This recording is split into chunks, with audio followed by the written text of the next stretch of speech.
Banking খাতের শৃঙ্খলা ফিরিয়ে আনতে জবাবদিহিমূলক রাজনৈতিক ও অর্থনৈতিক অবস্থা প্রয়োজন বলে মন্তব্য করেছেন সেন্টার ফর পলিসি ডায়ালগ সিপিডির নির্বাহী পরিচালক ডক্টর ফাহমিদা খাতুন।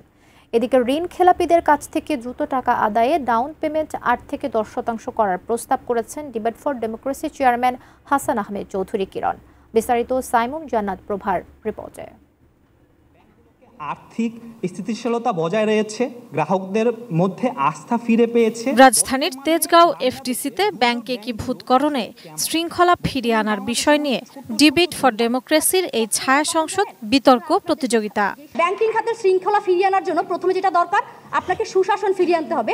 অনুষ্ঠানের প্রধান অতিথি সিপিডির নির্বাহী পরিচালক ডক্টর ফাহমিদা খাতুন বলেন, কেবল সরকারের পক্ষ থেকে মূলধন দিয়ে বা টাকা ছাপিয়ে দুর্বল ব্যাংকগুলো বাঁচিয়ে রাখা যাবে না, ব্যাংকের আয় বাড়াতে হবে।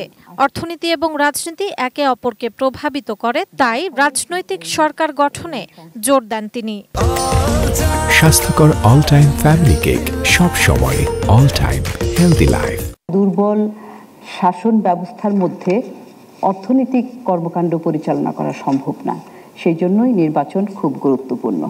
ডিবেট ফর ডেমোক্রেসির চেয়ারম্যান হাসান আহমেদ চৌধুরী কিরণের সভাপতিত্বে ছায়া সংসদ বিতর্কে অতিথিরা বলেন, যেসব ব্যবসায়ী অপরাধী নন, অর্থনীতি সচল করতে তাদের অ্যাকাউন্ট যেন সচল করে দেওয়া হয়।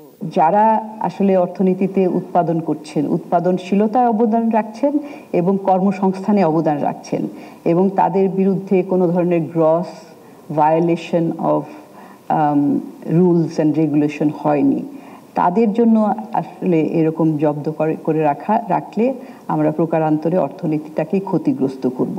বাংলাদেশের অর্থনৈতিক চালিকা শক্তিকে আরো বেগবান করবার জন্য আমি আশা করব অন্তর্বর্তীকালীন সরকার দ্রুততা সম্ভব যদি কোনো ভীষণ ধরনের অন্যায়কারী কোনো ব্যবসায়ী নাই হয়ে থাকে, তাদের ফ্রিজ করা অ্যাকাউন্টগুলো খুলে দিয়ে অর্থনীতিকে সচল করবার জন্য তারা চেষ্টা করে।